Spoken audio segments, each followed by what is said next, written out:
porque todo lo que hay dentro de mí. El título del sermón de esta noche se llama Un llamado preciso al arrepentimiento. Reitero, el título del sermón en esta noche se llama Un llamado preciso al arrepentimiento. Si usted ve el capítulo 7, es la parte final del famoso y emblemático Sermón del Monte. Y de la forma en que Jesús lo culmina, sería el planteamiento de los dos cimientos. ¿En qué cimiento está usted fundamentado? Sería más bien la idea de Jesús, el que me oye y pone en práctica las palabras que yo le he hablado, le compararé como un hombre prudente y a un insensato, etcétera, etcétera, etcétera. Es la paráfrasis que vemos claramente en los versículos 24 y hasta finalizar el capítulo 7. En el año 1492, el día 17 de abril, los reyes católicos firman en la localidad de Santa Fe, en las afueras de Granada, lo que se conoció como las capitulaciones, o lo que se conoce, es un documento actual, lo que se conoce como las capitulaciones de Santa Fe. Y es el proceso de negociación entre la corona de Castilla y Aragón, con quien iba a convertirse en una persona muy importante de la aristocracia llamado Cristóbal Colón, sobre lo que iba a ser la expedición financiada por la misma a tierras desconocidas, a las Indias. De hecho, Colón muere entendiendo que había descubierto las Indias. Nunca se enteró de que descubrió América. Pues efectivamente, cuando se firman estas famosas capitulaciones o capítulos, mucha gente ha derivado la idea de que los reyes católicos le habían encomendado tácitamente la evangelización de los indígenas. Sin embargo, no es en este documento que existe esta prueba, es en un salvoconducto que se le entregó a Colón junto con las capitulaciones de Santa Fe y fue dirigido a cualquier autoridad que se encontrase en las islas.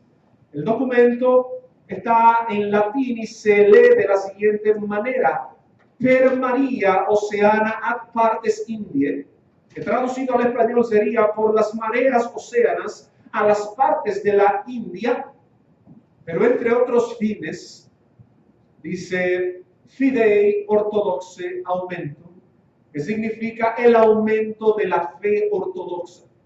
Entre otros fines, la idea era el aumento de la fe ortodoxa. Y la fe ortodoxa en aquel tiempo era la fe católica. No tardó para llegar la noticia y llega Cristóbal Colón y el Papa Alejandro VI, que era el Papa de la época, escribe una bula muy conocida que se llamó la Bula Intercaetera, que fue escrita el 6 de mayo de 1493. ¿Qué decía esta bula papal? Cito: os mandamos, esto es el Papa a la corona, os mandamos en virtud de santa obediencia que así como prometéis y no dudamos cumpliréis, destinéis a las tierras e islas susodichas varones probos y temerosos de Dios, doctos, instruidos y experimentados para adoctrinar a los dichos indígenas y moradores en la fe católica, note esto por favor, e imponerles en las buenas costumbres, poniendo toda la diligencia debida en los que hayáis de enviar. Termino la cita. Lo que quiero plantear es que efectivamente al catolicismo de la época le interesaba catequizar todas las tierras.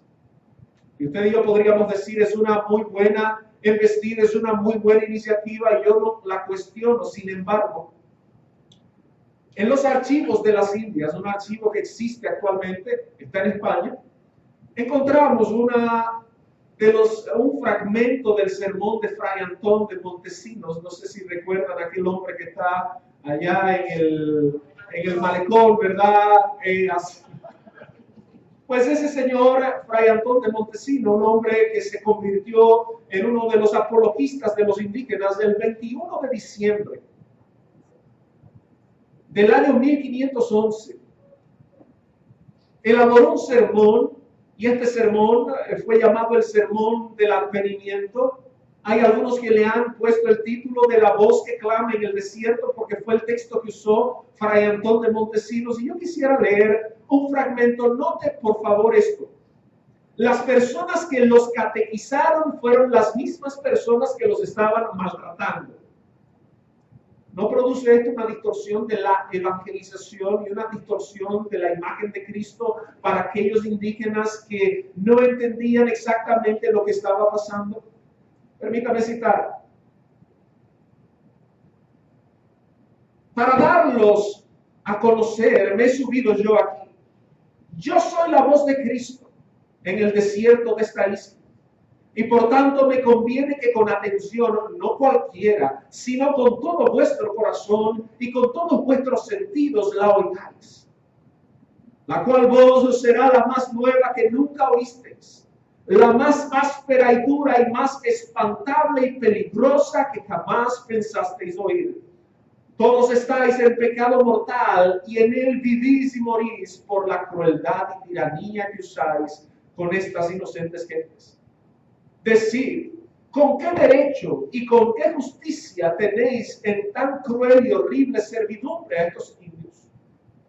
¿Con qué autoridad habéis hecho tan detestables guerras a estas gentes que estaban en sus tierras mansas y pacíficas, donde tan infinitas de ellas, con muertes y estragos, nunca oídos habéis consumido? ¿Cómo los tenéis tan oprimidos y fatigados sin darles de comer y curarlos en sus enfermedades? Que de los excesivos trabajos que les dais incurren y se os mueren, y por mejor decir los matáis, por sacar y adquirir oro cada día.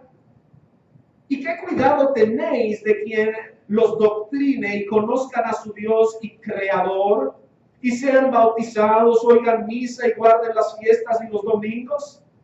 Estos no son hombres, no tienen ánimas racionales.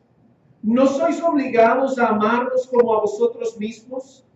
¿Esto no entendéis? ¿Esto no sentís? ¿Cómo estáis en esta profundidad de sueño tan letárgico dormidos? Tened por cierto que en el estado en que estáis, no os podéis más salvar que los moros y turcos que carecen y no tienen la fe de Jesucristo. Termino la cita.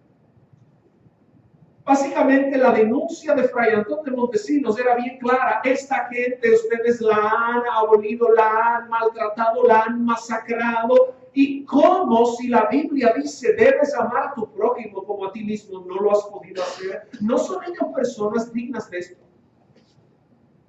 No son seres humanos. Y si uno lee entre líneas del sermón de Fray Antón de Montesinos, uno podría llegar a la idea de que él mismo plantea, no es la forma de ustedes actuar una distorsión al Dios que queremos comunicarles a ellos. Y él hace una declaración para mí cardinal en este punto. Él dice, ¿qué logramos con que ellos vayan a las misas, se bauticen y guarden las fiestas? ¿Qué logramos?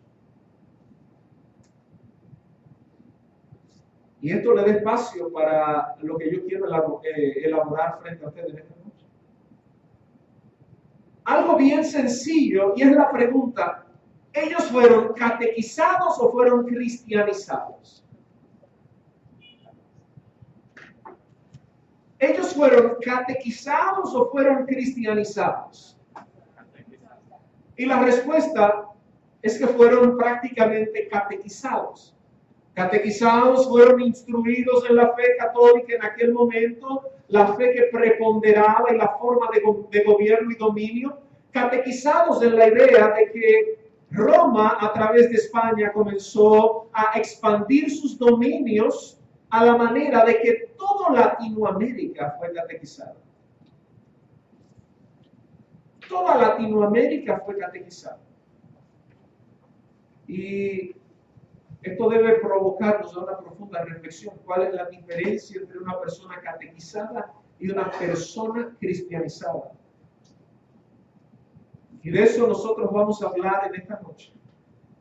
Porque lamentablemente en las iglesias protestantes tenemos mucha gente catequizada, pero no cristianizada.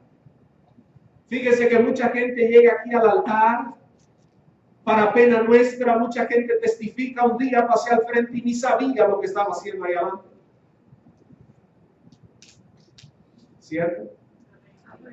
Mucha gente viene de traumas grandes en la vida y yo un día tuve una enfermedad y en esa enfermedad, el día que me pasó lo que me pasó, tenía un conflicto y un problema y bueno, Cristo fue una opción. Mire a lo que se reduce la salvación a una opción. Un día yo estaba en una iglesia y alguien me invitó por casualidad y entonces yo levanté la mano y sentí algo y pasé al frente. La salvación, y yo quiero hacer este paréntesis que le hacía a los líderes anteriormente en la reunión que sostenemos siempre, le decía, el problema nuestro es que no hablamos de nuestra salvación, hablamos de la salvación. Y no estamos hablando de cualquier cosa, estamos hablando de nuestra salvación. ¿Puede decir usted eso conmigo? ¿Mi salvación? No estamos hablando de la salvación de cualquiera, estamos hablando de la salvación mía. Algo que es medular y neural en mi vida para lo que representa mi forma de vivir aquí en la tierra y mi esperanza de partir al cielo. Vemos frases como tú debes aceptar a Jesús como Señor y Salvador. Y cuando usted estudia el trasfondo, el problema no es solo semántico. Yo no tengo un problema con que un predicador diga acepta a Jesús, aunque eso hay que buscarle las aristas que significa eso. Sin embargo, el tema no es acepto a Jesús en respecto de qué o en virtud de qué. Y hay una palabra que es neurálgica en la fórmula de salvación, y es la palabra arrepentimiento. Y es una palabra que no se utiliza mucho como para no ofender a la congregación y no ofender a los feligreses ni a los invitados, porque queremos entonces cambiar la nomenclatura para decirle a la gente, Dios te ama y tiene un plan maravilloso para con tu vida. Eso es muy parecido a las famosas 4 leyes espirituales. Esa era la primera. Dios te ama y tiene un plan maravilloso para con tu vida. Bueno, hay que decir que el Evangelio no parte del amor de Dios, el Evangelio parte de la ira de Dios. Romanos capítulo 1, versículo 18 dice claramente, porque la ira de Dios se revela contra toda impiedad. Es una declaración, obviamente, muy contundente. Usted dirá, no es que Dios ama a la humanidad. Siempre he dicho, no es lo mismo amar a la humanidad que al humano. Si yo amo a la humanidad, pero no tengo contacto con el humano, eso se llama deísmo. No, Dios ama al humano y te redimió particularmente, que por eso estás tú sentado en esta iglesia, porque Cristo no murió por la humanidad, Cristo murió por ti y por mí, con nombre y apellido en la cruz del Calvario, y Él pudo a través de su expiación garantizarnos la salvación a cada uno de nosotros, algo que nadie humanamente podía haber alcanzado. Pero somos víctimas de estos modelos hoy en día. Y usted ve que las iglesias están plagadas de personas. Iglesias como las nuestras que de repente para virtud se llenan de nuevos creyentes y eso es algo hermoso, pero caemos en una línea donde si no predicamos un evangelio correcto, podríamos estar vendiendo un producto incorrecto. Y por eso vemos resultados incorrectos. Y por eso tenemos iglesias como las que tenemos. Porque no tenemos una buena cosmovisión del Evangelio.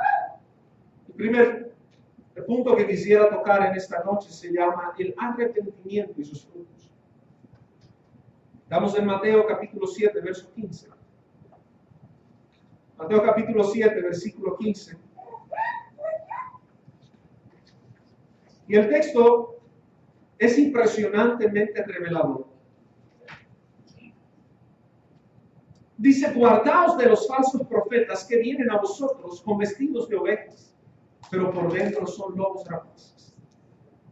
Y va claramente a decir por sus frutos, diga conmigo, por sus frutos los conoceréis. Pero luego que termina de hacer la apología hacia los frutos, o más bien la disertación de los frutos, Jesús va a decir, mira, habrá un día donde muchos vendrán en mi nombre diciendo, hicimos. Y la palabra Señor, Señor es un hebraísmo, es una frase que indica intimidad. Cuando un judío repetía algo, lo que quería era denotar intimidad. Cuando se usa la palabra en el texto Señor, Señor, lo que se está implicando es un grado de intimidad. Esta gente presuponía una intimidad tal con Jesús que decían, tú eres nuestro gran amigo. Y yo creo que hay mucha gente en la iglesia pensando que es cristiano y no son cristianos. Repito, creo que en las iglesias hay mucha gente pensando que es cristiana y no lo es. Y usted dirá, no se comportan necesariamente como cristianos. Yo creo que hay gente no creyente que por la gracia común se portan o se comportan mejor que un creyente, pero eso no los hace salvos. Yo estoy hablando de nuestra salvación, estrictamente de nuestra salvación. Y plantear esto,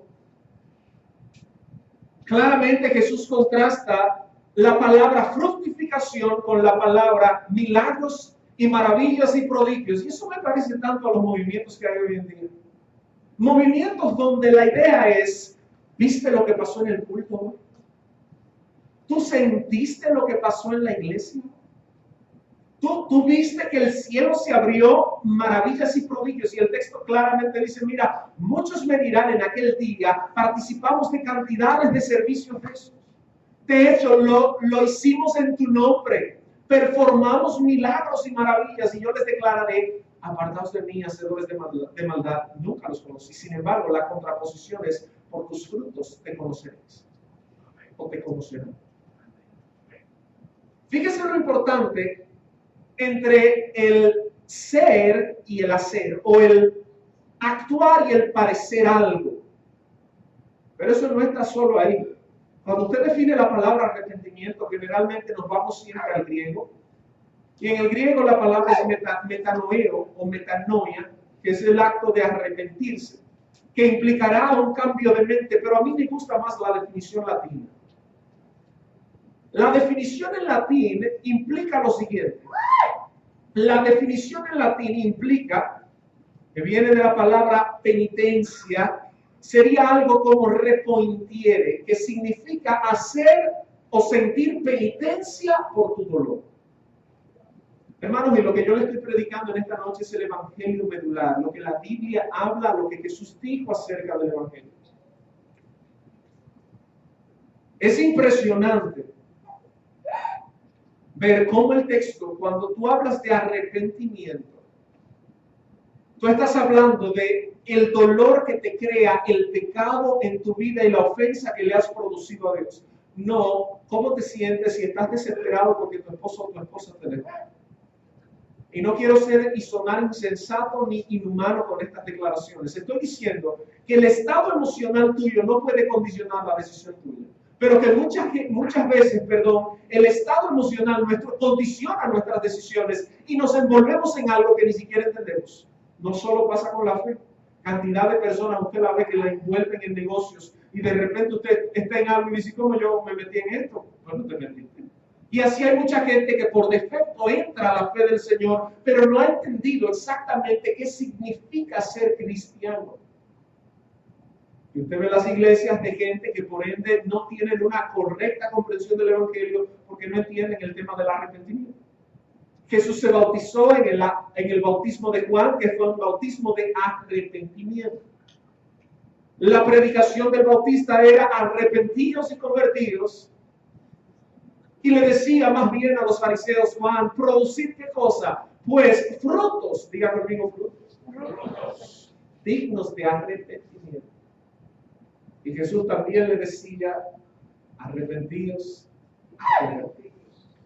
arrepentidos y convertidos. Esta palabra de hacer penitencia no es muy común, y claro, la Iglesia Católica, sobre todo un escrito del pastor de Hermas, de los escritos bien primarios y bien antiguos de la Iglesia, parecería indicar como que una de las maneras de usted obtener algo es la penitencia. El problema es que eso va a ser una gran contradicción contra toda la doctrina de la salvación por gracia. Sin embargo, cuando yo me arrepiento, claramente, y Martín Lutero decía algo muy interesante. Lutero decía, cuando usted se arrepiente, el verdadero arrepentimiento implica no volver a hacer algo que tú hacías. Algo básico, no volver a hacer algo que tú hacías. Ahora, en este caso de haber ofendido a Dios, no es algo que los predicadores comunes entienden, ni que la feligresía común entiende. De hecho, la gente viene a la iglesia a cumplir un currículum. La gente viene a la iglesia no a glorificar al Dios que le salvó del infierno, porque la humanidad entera merecía el infierno y Dios tuvo una gracia especial contigo sin ningún mérito para salvarte a ti del destino que estaba confinado para tu vida. Y eso merece una vida de acción de gracias constante. Amén. Pero no es concluyente con cómo la vivimos ni con cómo actuamos. Pisoteamos generalmente eso. O posiblemente será que no hemos entendido el mensaje. O posiblemente será que nos hemos envuelto en algo de lo cual no estamos convencidos bíblicamente de las cosas que nosotros vivimos. Pues, no solo desde el verso 15, fíjese los versículos anteriores, me gustaría ver el versículo 13, mire en el medio de las dos declaraciones que Jesús hace este enunciado. Jesús habla de fruto y lo contrasta en el versículo 21, lo contrasta con aquellos que parecen y no son. Pero ahora, en el verso 13 dice, entrad por la puerta estrecha, porque ancha es la puerta y espacioso el camino que lleva a ¿dónde? Y muchos son los que entran por ella. Verso 14. Porque estrecha es la puerta y angosto el camino que lleva a la vida y pocos son los que la hallan.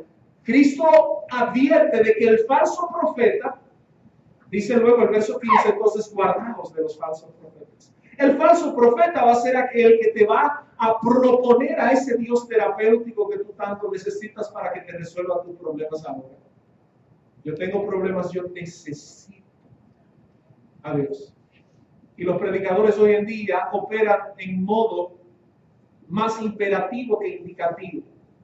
Y eso es incorrecto. Los teóricos de la predicación dicen que es todo lo contrario.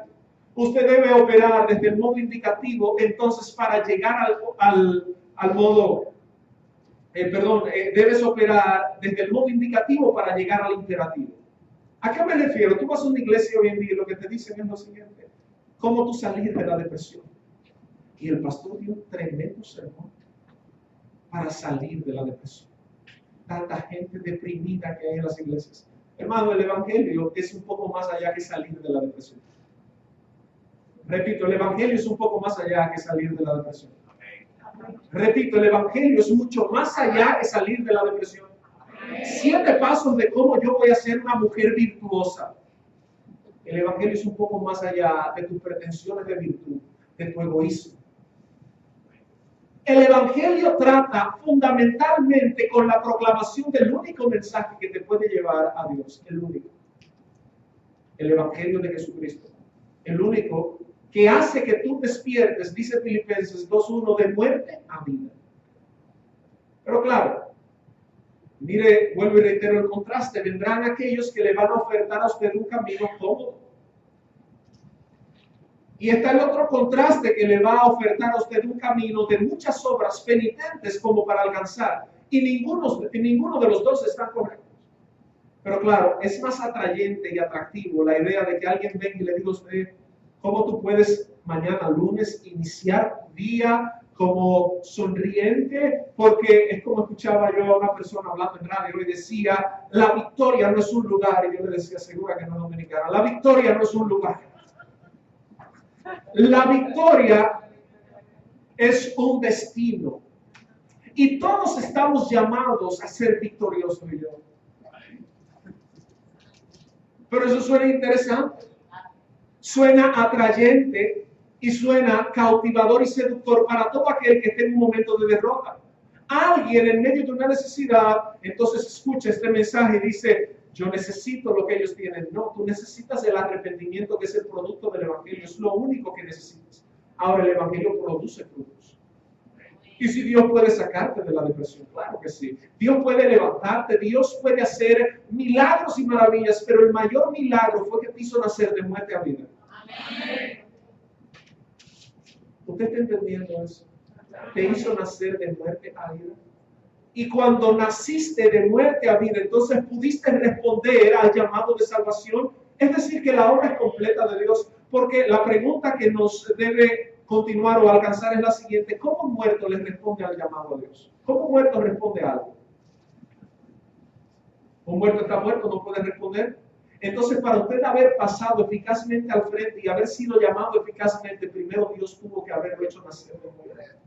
Entonces es el acto solo de Dios, su sola soberanía y su sola potestad. Usted está aquí por la gracia absoluta de Dios.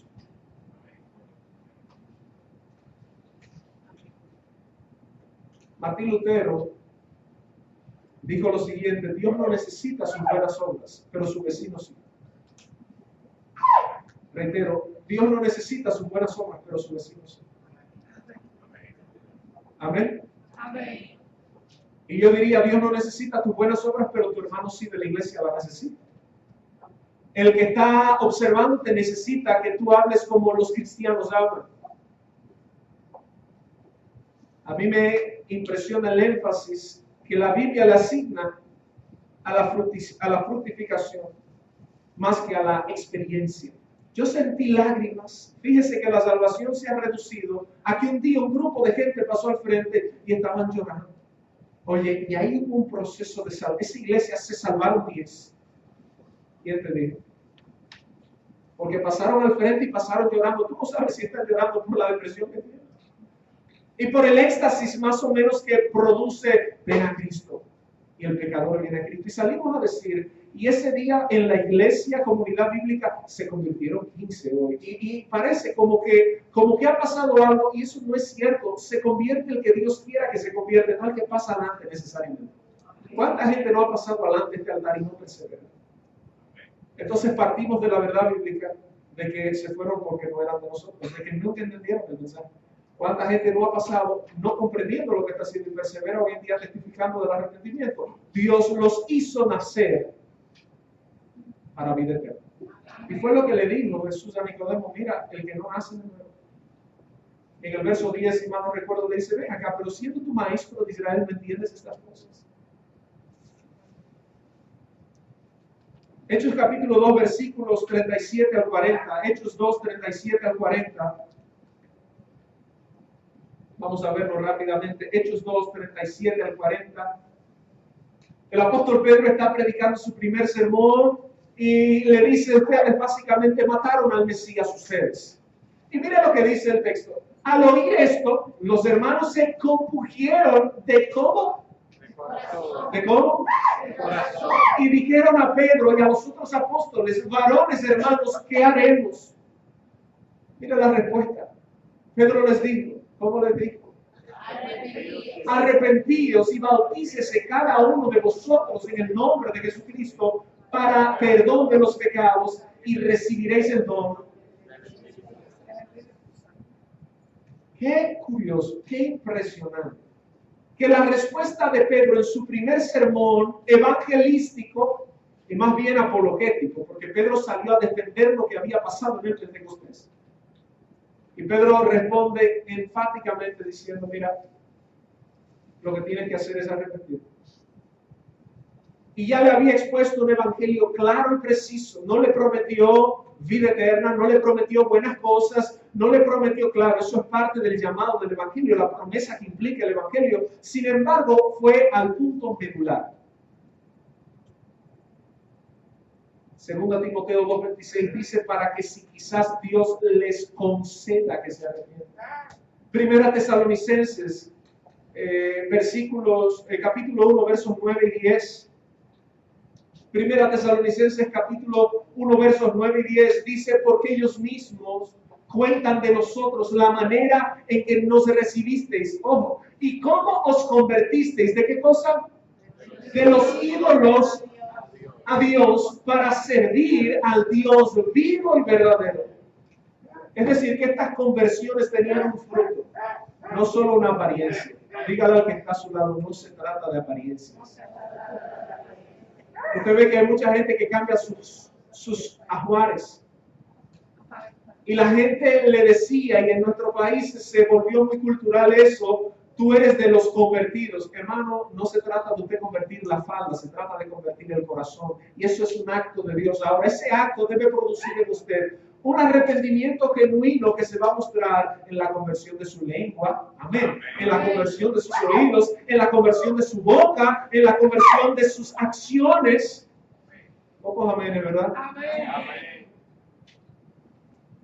Nosotros planteamos lo que los teólogos le llaman el ordo salutis, que vendría a ser, es una frase latina, un nombre en latín, que lo que significa es el orden de la salvación. Mire, mi hermano, y si usted todavía como creyente resbala un poco en estas cosas, usted necesita conocer la fe que usted va a pasar. El ordo salutis es un tema discutido porque los arminianos lo ven diferente. Lo que significa el orden de la salvación. ¿Cómo es el orden lógico de las cosas? Los católicos lo ven totalmente diferente. Los reformados y los que nos acercamos a esas doctrinas lo vemos de esta manera. Lo primero que Dios hace en la vida de una persona, imagínese cuando usted pasó al frente, que lamentablemente no sé por qué entendemos que ese es el momento de salvación, pero bueno, para que nos entendamos bien. Pasaste al frente. El texto lo que dice es que Él nos eligió desde antes de la fundación del mundo. Ahí tenemos Romanos 8, 28 y 29 en adelante. Efesios capítulo 1 es todo un tratado de la elección incondicional de Dios y de la predestinación. Y cantidad de textos. Este mismo texto de Tesalonicenses capítulo 1, versículo 1. Vamos a ver los versículos 1, 2 y 3. Fíjese qué impresionante. Dice Pablo, Silvano y Timoteo a la iglesia de los tesalonicenses en Dios, Padre y en el Señor Jesucristo, gracia y paz sean a vosotros de Dios nuestro Padre y del Señor Jesucristo. Verso 2. Damos siempre gracias a Dios por todos vosotros, haciendo memoria de vosotros en nuestras oraciones, acordándonos sin cesar delante del Dios y Padre nuestro de la obra de vuestra fe, del trabajo de vuestro amor y de vuestra constancia en la esperanza en nuestro Señor Jesucristo. Verso 4. Dice, porque conocemos, hermanos amados de Dios, vuestra elección. Todo lo que se dijo anteriormente ha sido un producto de la misma gracia soberana de Dios que nos eligió desde antes de la fundación del mundo.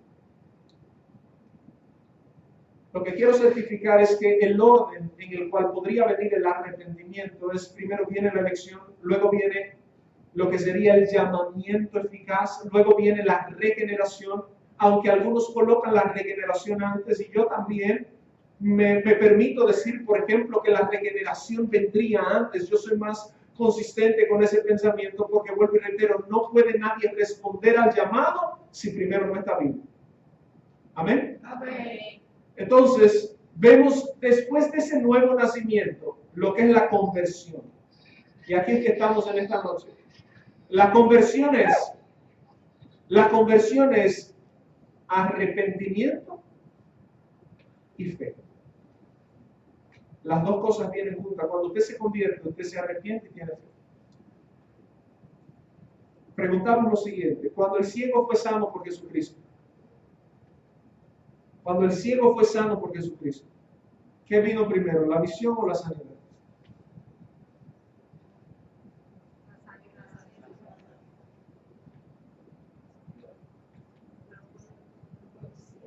Yo también estoy seguro de que fue la sanidad. La pregunta es cuándo vino uno y cuándo vino el otro.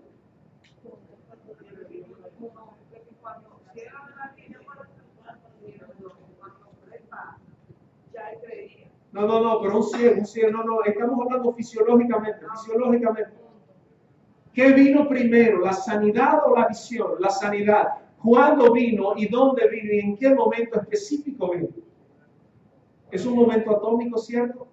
Es una cosa subsiguiente a la otra en una fracción de segundos o en una microfracción de segundos. Es algo que uno no puede entender porque primero viene la sanidad y luego viene la visión. Ahora, ¿cuándo vino? ¿Cómo vino? ¿En qué momento vino? Sin embargo, hay visión porque hay sanidad y no hay visión si no viene la sanidad. Amén. Cuando usted viene al Señor, justamente pasa lo mismo. Usted recibe esa nueva vida y usted recibe ese llamamiento para usted de responder al Evangelio.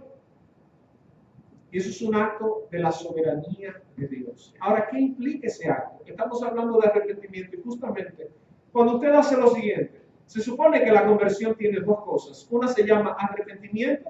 Dígale a su vecino, arrepentimiento. Dígaselo, arrepentimiento. Y la otra es fe. Usted va caminando con sus pecados hacia este lugar y en la conversión, ¿qué pasa? Yo me devuelvo hacia acá.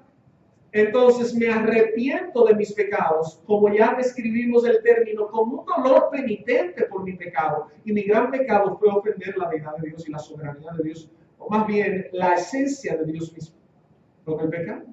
Pues yo me devuelvo y ahora se supone que tengo fe hacia Jesucristo, porque me devolví por un acto de fe que implica arrepentimiento. De hecho, el teólogo norteamericano John Murray dice, ambas cosas deben venir juntas. Usted la puede poner de esta manera simple. Podría venir la idea de que tú tengas una fe arrepentida o un arrepentimiento con fe, pero ambas deben venir juntas. Ambas deben venir juntas. O te arrepentiste por la fe o tu fe está llena de arrepentimiento. Pero ambas vienen juntas. ¿Por qué explico esto? Por algo muy básico. Usted podrá decir, bueno, ¿cuántas acciones se dan cuando yo me volteo? Yo estoy caminando hacia allá y ¿cuántas acciones se dan? Yo estoy mirando hacia allá, pero me volteé de aquí hacia allá. ¿Cuántas acciones se dan? ¿Una o dos? Vamos a decir lo siguiente. Se da una, porque usted da un solo giro, pero en la que suceden dos cosas. Una es que me devuelvo y la otra es que comienzo a mirar con fe al Salvador de mi vida, que se llama Jesucristo. Amén. Entender esto, aunque parece demasiado contenido teológico, es la básica vida del creyente. De hecho, esto es tan rudimentario que esto era lo que le enseñaban a los niños en el siglo XVII. Ojo, a niños como Franklin, como Diego, como Sofía, lo que le enseñaban en los colegios era la doctrina de la justificación. Y quiero apelar a que no eran tan tontos, porque no solo sabían de eso, sino que sabían de muchas otras cosas, de ciencias y leyes. Pero en las iglesias no le hacían un programa de déjame cantarte al payaso pompón para que ahora conozcas a Jesucristo el bombón. Nada.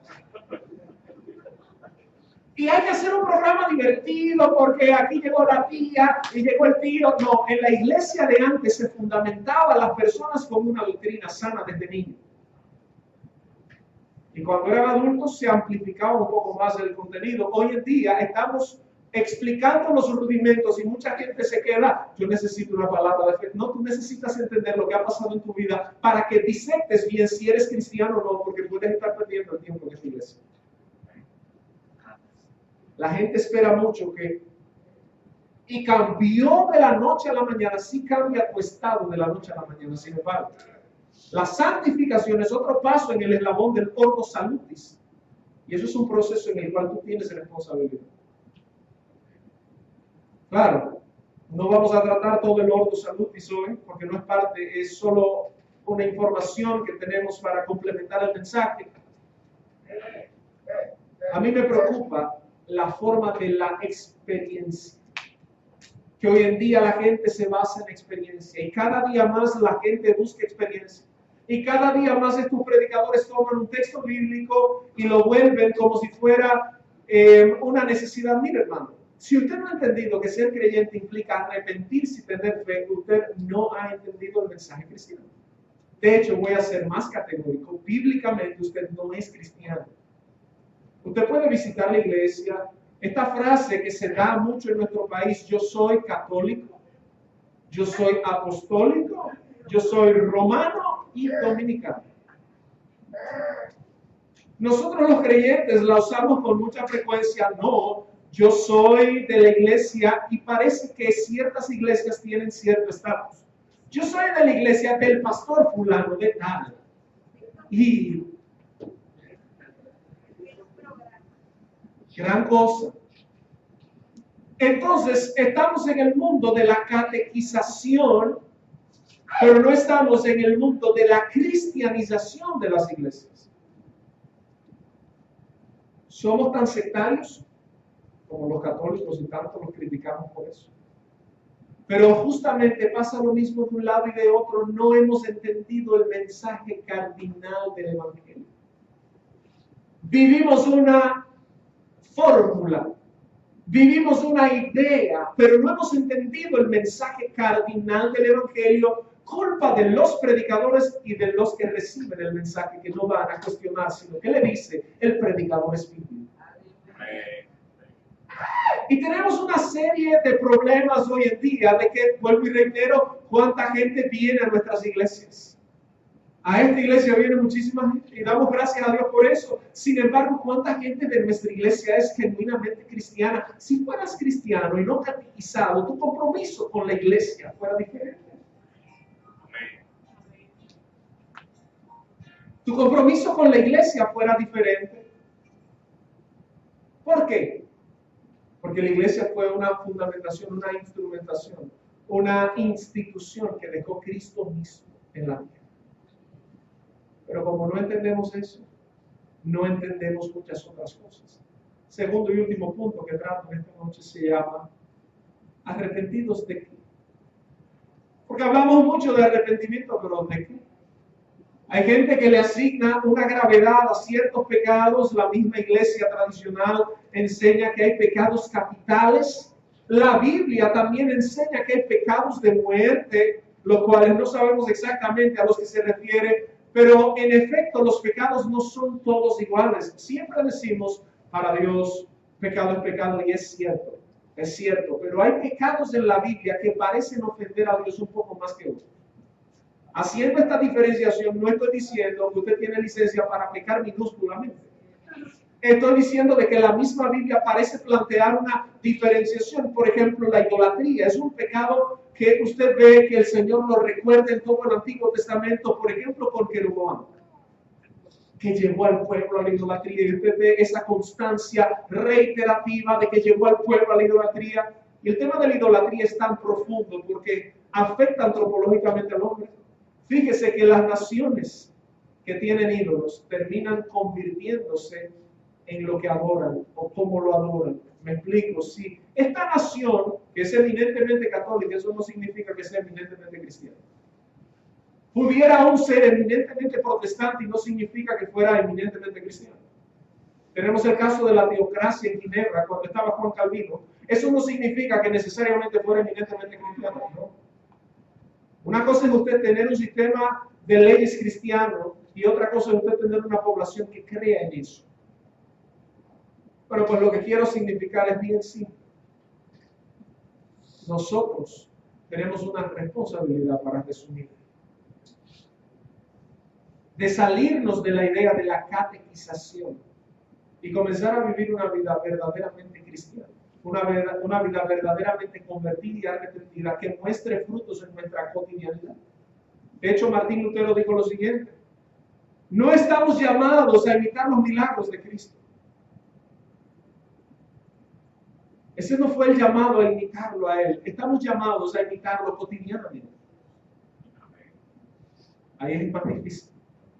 No estamos llamados a imitarlo en caminar sobre las aguas. Y vemos cantidades de mensajes cuyo título es Camino sobre las aguas.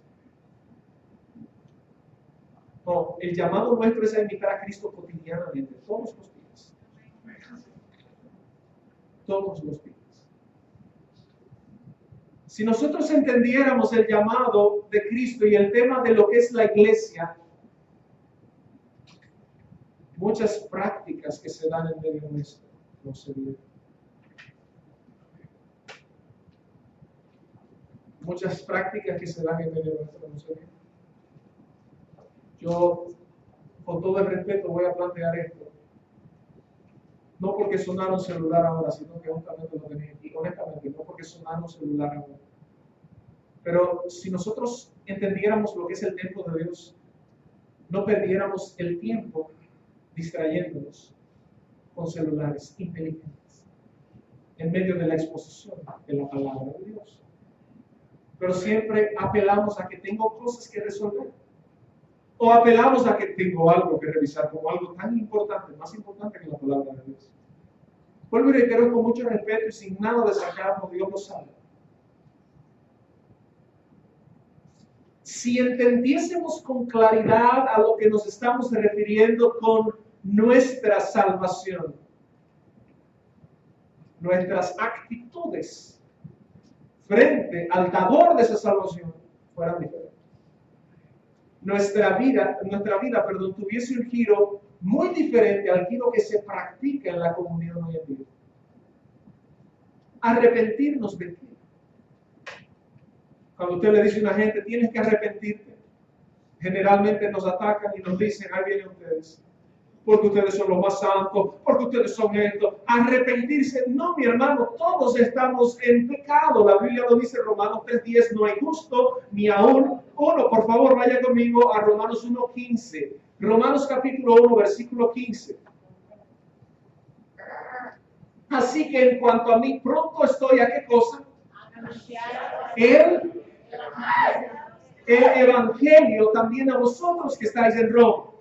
Porque no me avergüenzo del evangelio, porque es poder de Dios para salvación a todo aquel que cree, al judío primeramente y también al griego, verso 17, porque en el evangelio la justicia de Dios se revela por fe y para fe, como está escrito, más el justo vivirá por fe. Yo quiero hacer un comentario aquí sobre la vida del Lutero. Ustedes sabrán o se estarán enterando hoy algunos que Lutero, Martín Lutero, el padre de la Reforma protestante, había estudiado leyes en Erfurt, en Alemania. Las biografías de Lutero claramente indican que Lutero odiaba la justicia de Dios. Lutero entendía desde su cosmovisión judicial o jurídica lo que era justicia. Y Lutero, cada vez que salía del abad o del confesionario, Lutero entraba en una contradicción, dicen los biógrafos, en contradicciones de este tipo. ¿Habré pecado? ¿No habré confesado algún pecado y se me habrá olvidado confesarle algún pecado al abad? Y se devolvía. Dicen que los confesores odiaban a Lutero.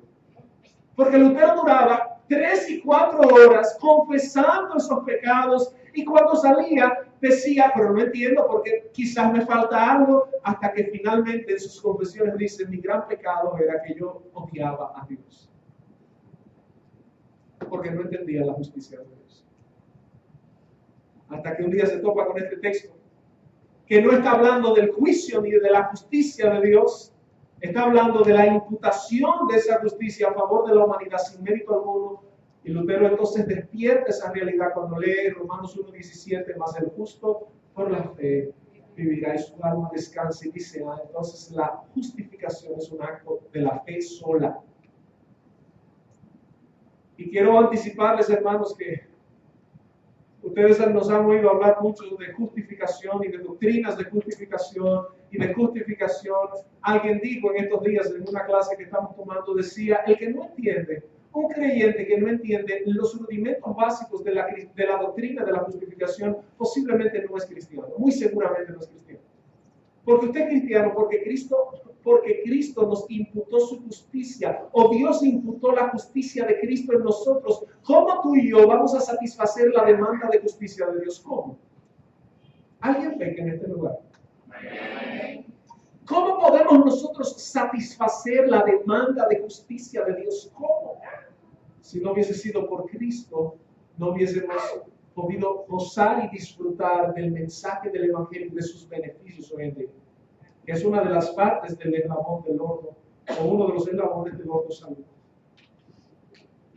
Mire entonces el versículo 18, claramente Pablo comienza a disertar sobre el Evangelio. Verso 18, porque la ira de Dios se revela desde el cielo contra toda impiedad e injusticia de los hombres que detienen con injusticia la verdad. Vamos al capítulo 2, versículo 1 rápidamente. Capítulo 2, verso 1. Por lo cual eres inexcusable, oh hombre, quien quiera que seas, tú que juzgas, pues en lo que juzgas a otro, te condenas a ti mismo, porque tú que juzgas haces lo mismo. Romanos capítulo 3, versículo 10. Este texto no lo sabemos con mucha frecuencia. Romanos 3:10, como está escrito, no hay justo ni aun uno. Romanos 3:19, por favor. Romanos 3:19, rápidamente. Pero sabemos que todo lo que la ley dice, lo dice a los que están bajo la ley. ¿Para qué cosa? ¿Para qué? Para que toda boca se cierre y todo el mundo quede bajo el juicio de Dios. Versículo 23. Por cuanto todos pecaron y están destituidos de la gloria de Dios. Versículo 24, por favor. Dice, siendo justificados gratuitamente por su gracia mediante la redención que es en Cristo Jesús. Versículo 28. Concluimos pues que el hombre es justificado por fe sin las obras de la ley. Amén y amén. Eso es el Evangelio. El hombre ofendió a Dios. Y cuando decimos desde un púlpito, arrepiéntete, es del pecado que la humanidad le ha propinado. La ofensa que la humanidad le ha propinado a Dios. La gente individualiza su pecado y comienza a decir, ¿qué tan malo he sido? Malísimo, esa es una acción, es una pregunta retórica, es malo, malísimo, pero comienza, pero es que yo no mato, yo no robo, yo no, pero es que no se trata de eso, es que tú estabas condenado a ir al infierno y Dios en su infinita gracia te hizo nacer para vida eterna, no lo merecías.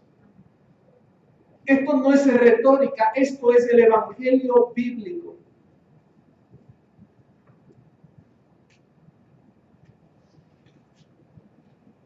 Podemos definir,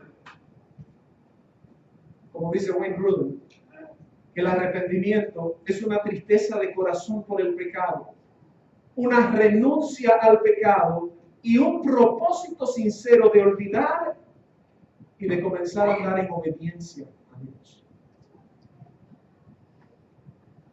Hasta que eso no comience a afectar nuestras vidas, mi hermano, usted posiblemente ha sido catequizado aún por nosotros, pero no ha sido cristianizado por el único que tiene poder de levantarle de nuestra vida, que es Cristo.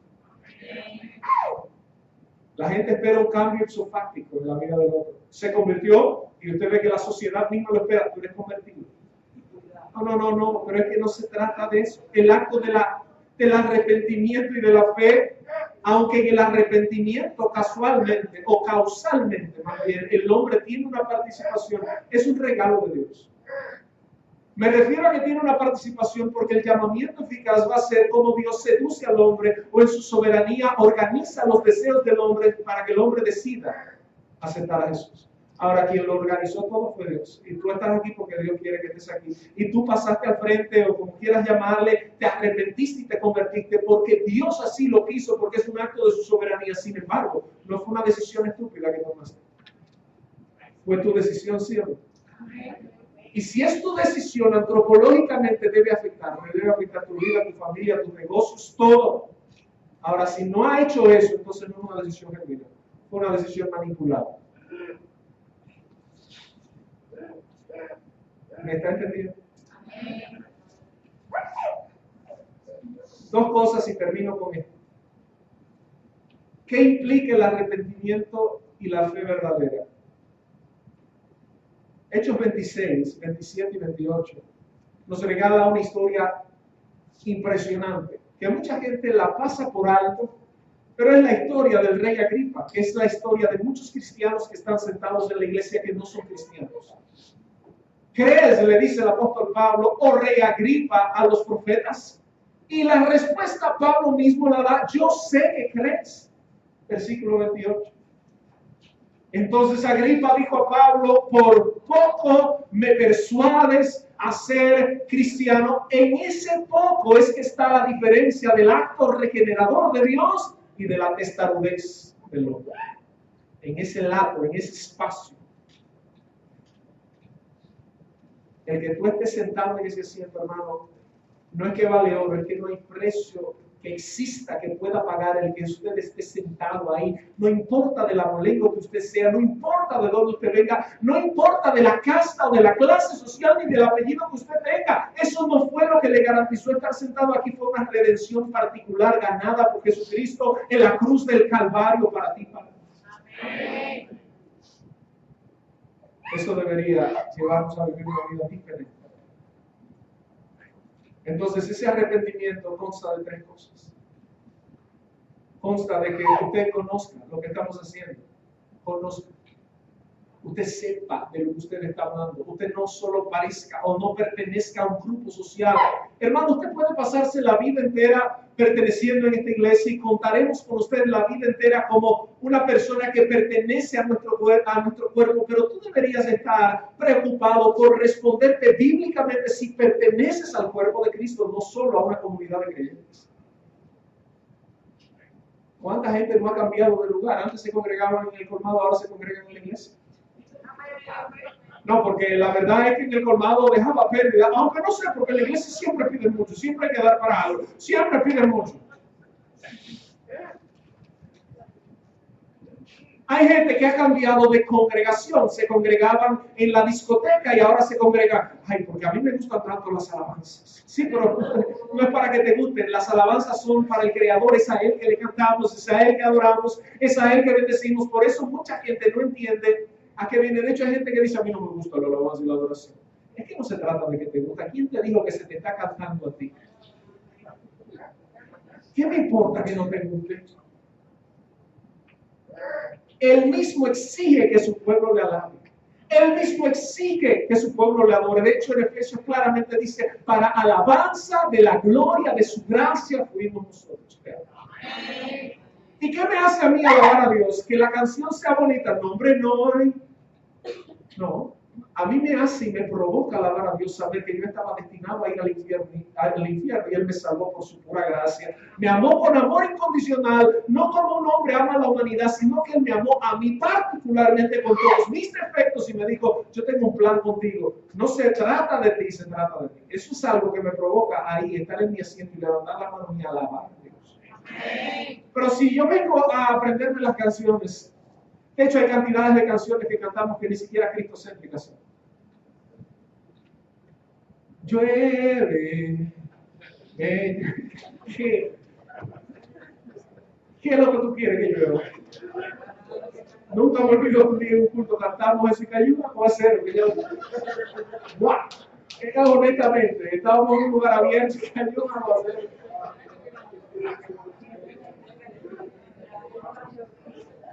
Y cantamos canciones como canciones que no se trata del ritmo, se trata de la composición. Es a Jesús que le cantamos. Él es el centro de nuestra adoración. Cuando no entiendo el evangelio ni el arrepentimiento, no sé lo que estoy haciendo en una iglesia, estoy pululando en la iglesia. Y usted ve que hay mucha gente que actúa como gravitantes de la iglesia, porque como marcianos que visitan de vez en cuando a ver qué pasa en la tierra. Pero no tienen una vida consagrada, no exhiben una verdadera familia, exhiben apariencias de familias, pero no exhiben un modelo bíblico para su familia. Saben modelar lo que la gente quiere que se modele, pero no tienen una cosmovisión bíblica para convivir en sociedad. Somos cristianos, mi hermano. No somos una apariencia de cristianos, somos cristianos. ¿Usted entiende ese término cristianos? Y en nuestra iglesia queremos ser cristianos. Somos cristianos con muchos defectos, pero cristianos, que entendemos el mensaje. Si usted entiende el mensaje, ¿cuál es el segundo paso que usted debe dar a ese mensaje? Aprobarlo.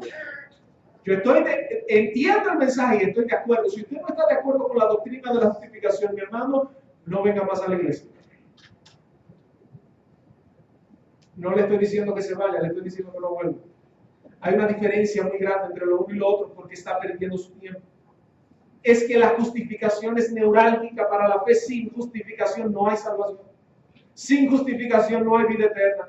La justificación cambió nuestro estatus legal para con Dios. Estábamos muertos en delitos y pecados y Él nos dio vida en abundancia, como dice la iglesia.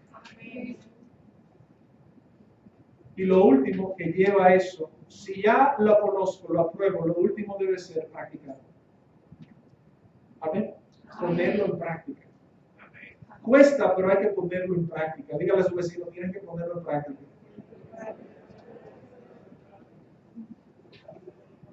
Y finalmente el arrepentimiento es un acto que dura, o el arrepentimiento y la fe, para ser más preciso, son actos que duran toda la vida. Son un presente continuo en la vida de cada ser humano. ¿Por qué? Yo me arrepiento y ese arrepentimiento salvífico, esa fe salvadora es un acto único en la vida. Ahora, aparte de ese momento, no es la última vez que vamos a pecar. Vamos a tener una vida visitada por el pecado, no en práctica del pecado. Pero nos visita el pecado, nos visitan las tentaciones. Como un creyente, y la idea es bien simple. Me permito poner a Juan Manuel, el hijo de Manuel y Denise. Juan Manuel, si se porta mal, sus padres lo corrigen. Cuando Juan Manuel sea más adulto y él desobedezca a sus padres, pues él no va a dejar de ser ni más hijo de ellos ni menos hijo de ellos. Sin embargo, cada ofensa produce tensión en la relación padre-hijo. Reitero, cada ofensa o cada infracción de las leyes del hogar produce una tensión entre padre e hijo. ¿Cierto o falso? Entonces debe haber un diálogo, un resarcimiento, debe haber algo que logre destensar esa relación. Porque de lo contrario hay una tensión. Eso no te quita los privilegios de hijo, pero implica que hay una tensión. Asimismo el pecado en nuestras vidas. Cada vez que yo peco y le fallo al Señor, estoy proponiendo una tensión relacional con Dios. Eso no me exime a mí de la identidad que yo tengo como hijo de Dios. Sin embargo, debo resolver mi problema y por eso dice el texto, si pecaremos, abogado tenemos para con el Padre, que es Jesucristo. Pero dice claramente, si tú pecas, eres fiel y justo para perdonarte y limpiarte de tus pecados. Isaías 44:9. Esto para mí describe el problema gráfico y radiográfico de las iglesias y del ser humano del siglo XXI.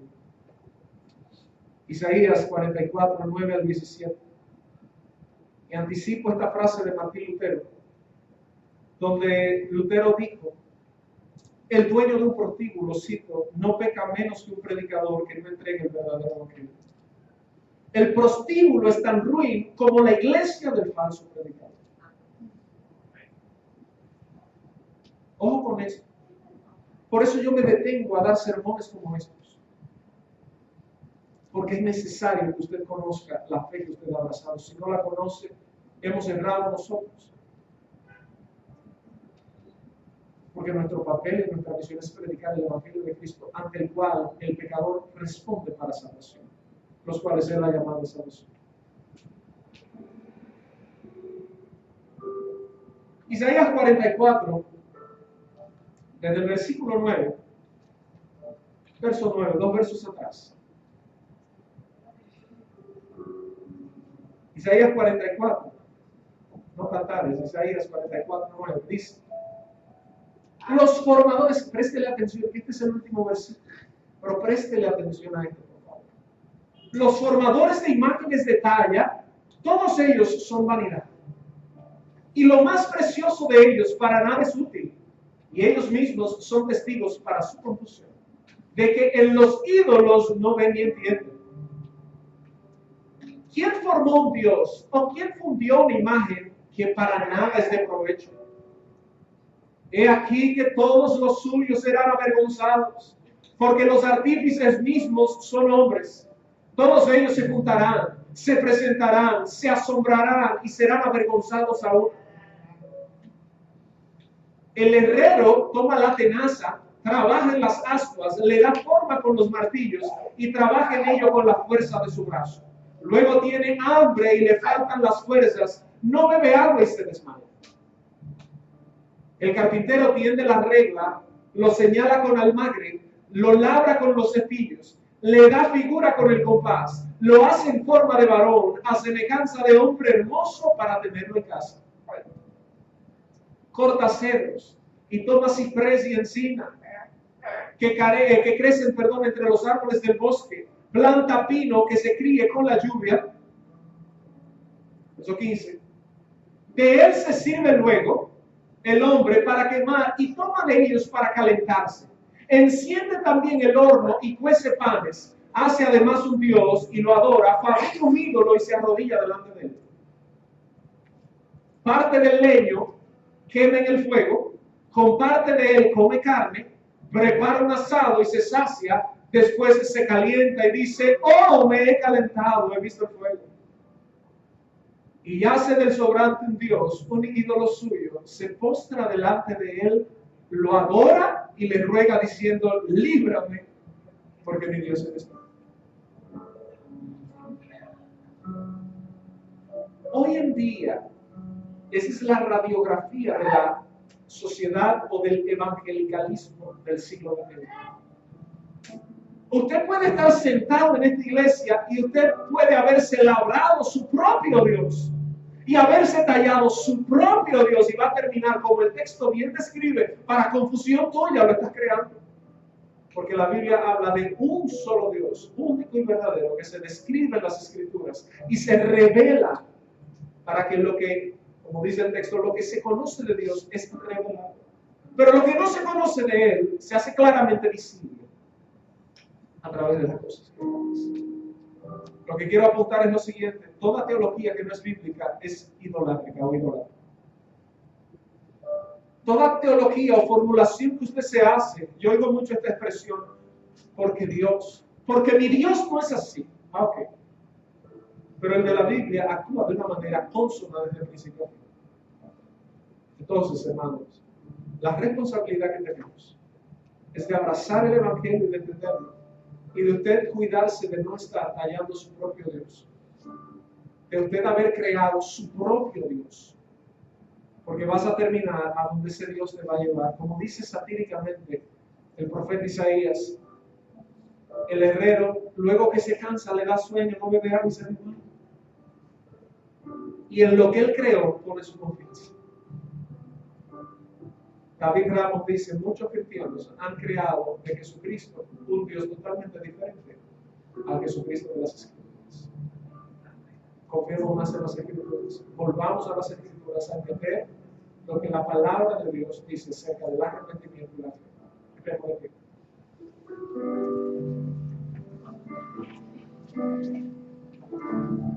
Ya nos vamos. Para despedirnos, nos toca bendecirles como es costumbre.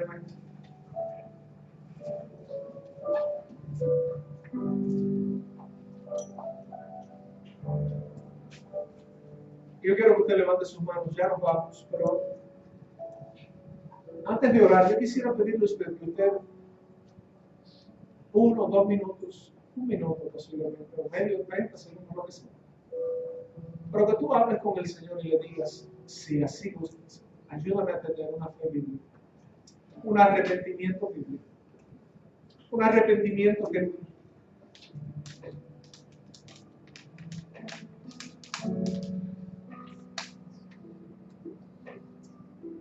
dile: Señor, ayúdame a ser un cristiano genuino, un creyente verdadero, un creyente que conozca tu palabra. Señor, que yo salga de este culto hoy con hambre por conocer tu palabra, porque si en algo, como dice Jeremías 9, hemos de alabarnos, es en entender y conocer.